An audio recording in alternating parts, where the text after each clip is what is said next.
Eu sou o Benjamin e você é sempre muito bem-vindo ao canal Fatos Desconhecidos. As imagens de um carro em chamas, com a manchete de que Paul Walker havia falecido, atingiram o planeta no dia 30 de novembro de 2013.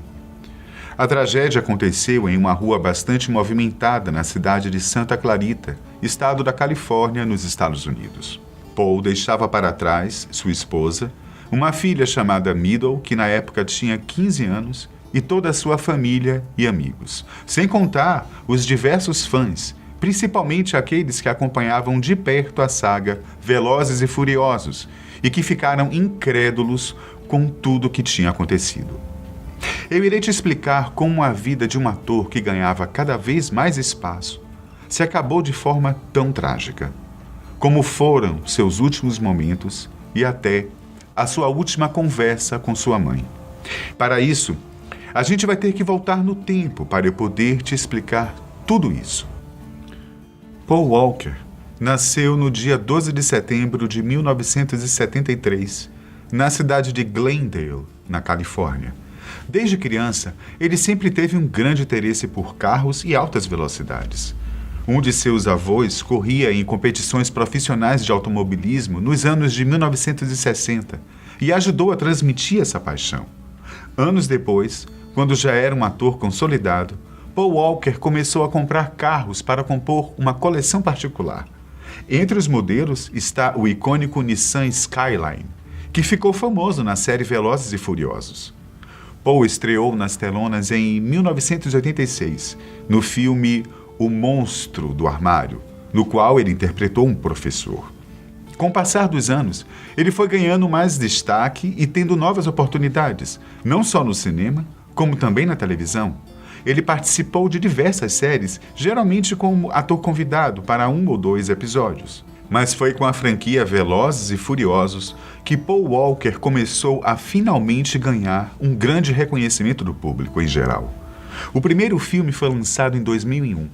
Mas foi a partir do 5º filme que a franquia começou a decolar. Em 2013, quando Paul Walker morreu, ele estava gravando o 7º filme da franquia Velozes e Furiosos. Aos poucos, ele ia ganhando mais espaço na mídia e novas oportunidades de filmes. Aos 40 anos de idade, o ator era uma estrela em ascensão. Ele estava escalado para ser o protagonista do filme Hitman, Agente 47, que é baseado em uma série de videogame bastante famosa sobre espionagem e assassinatos. Só que mesmo com a fama e com o aumento de prestígio em Los Angeles, o ator continuava sendo uma pessoa que priorizava muito a sua família e seus amigos. Em um documentário chamado I Am Paul Walker, sua mãe, Cheryl Walker, relata a última vez que ela o viu. Ela afirma que ele sempre foi um filho muito carinhoso e que gostava de ficar horas conversando com ela. Não por acaso, no último dia que viu seu Paul, foi justamente o dia em que ele acabou falecendo. Eles estavam conversando e se divertindo como sempre na casa dela. O assunto da vez era a respeito do Natal. O ator chegou a dizer que, à noite, iria sair para comprar uma árvore de Natal. Só que, em um dado momento da conversa, Paul recebeu uma mensagem de texto em seu celular. A mensagem o avisava do evento de caridade que ele deveria comparecer. Walker havia se esquecido. Na hora, ele se levantou, se despediu rapidamente da sua mãe e saiu correndo pela porta. O artista tinha que ir a um evento de caridade. O evento de caridade tinha como função arrecadar fundos para as vítimas de um tufão que havia atingido as Filipinas pouco tempo antes. Tudo aconteceu em uma loja especializada em veículos esportivos. Esse seria o último evento que o ator participaria em toda a sua vida.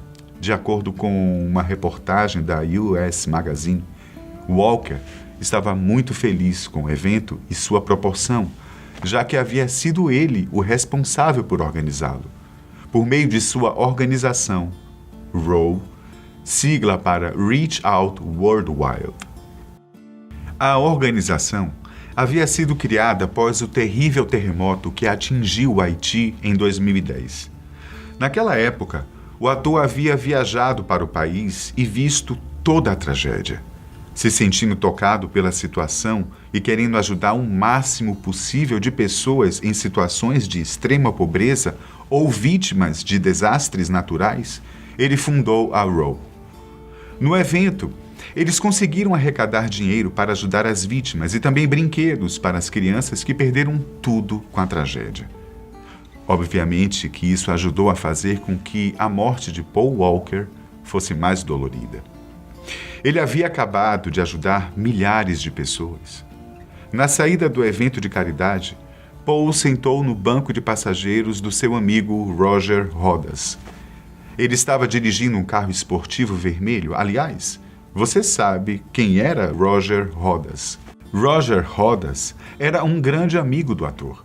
Ele era um homem muito bem-sucedido financeiramente. Já trabalhou para bancos gigantes e também era famoso por se engajar em causas humanitárias. Não à toa, ele estava no evento com Paul. Só que o que aproximou os dois foi o amor que eles nutriam por carros, principalmente os que eram velozes. Ambos eram donos de uma loja de customização de carros na Califórnia, no melhor estilo da franquia Velozes e Furiosos, porém, legalmente. Além disso, Rodas participava de um campeonato profissional de corridas em circuitos denominada Pirelli World Challenge. Voltando ao fatídico dia de 30 de novembro, um pouco antes de partirem para as ruas da cidade, Paul acenou para os fãs e fotógrafos que estavam no local. Essas foram as últimas fotos tiradas do ator. Depois daquilo, os dois saíram. Quando eles estavam no bairro de Valência, em Santa Clarita, por volta das 3:30 da tarde, Rodas acabou perdendo o controle do carro e bateu em um poste de concreto, além de mais 3 árvores. O carro ficou totalmente destruído. E para piorar a situação, o veículo começou a pegar fogo. Apesar de várias testemunhas terem visto e tentado ajudar as vítimas, as chamas e, na sequência, uma explosão, impediram que tanto Walker quanto Rodas fossem salvos de alguma maneira. Quando o resgate chegou, infelizmente, ambos estavam mortos. As investigações do acidente estimam que o carro estava entre 130 e 150 km por hora. Só que a velocidade máxima do local era de apenas 45 milhas por hora, que, convertendo, dá mais ou menos 72 km por hora. Nenhum dos dois havia ingerido álcool ou utilizado algum tipo de droga. A via também estava em perfeitas condições e não foi considerada como um dos possíveis motivos para o acidente. De acordo com a autópsia feita, os dois morreram justamente pela soma do impacto da batida com as chamas que tomaram conta do veículo. Ironicamente ou não, o local no qual Walker e seu amigo morreram era muito conhecido pelo pessoal que promove corridas ilegais de rua, principalmente os de drift, como um local ideal para fazer manobras com o seu carro.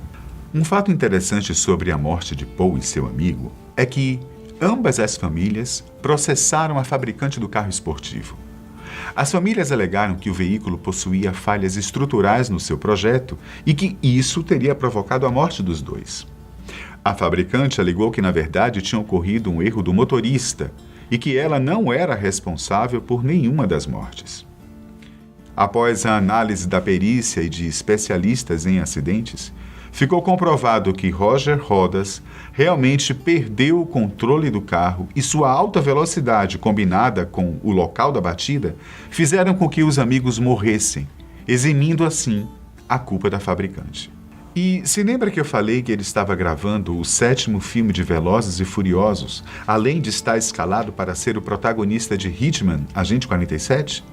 Então, após a chocante morte de Paul Walker, as gravações de Velozes e Furiosos foram suspensas por algum tempo. Quando retomadas, os responsáveis por produzirem e dirigirem o filme tiveram que adaptar o roteiro do personagem de Paul. Para fazer essas cenas, eles contaram com os irmãos do ator e, claro, com uma baita ajuda da tecnologia que criou uma versão digital dele. A despedida do personagem Brian é uma das cenas mais emocionantes da última década. A bilheteria foi um sucesso, ultrapassando $1 bilhão arrecadados pelo mundo. Já as gravações do filme Hitman, Agente 47, não haviam começado. Por causa disso, o ator pôde ser substituído por outro. No caso, o papel ficou com Rupert Friend. Ao contrário de Velozes e Furiosos, a bilheteria de Hitman não foi muito boa.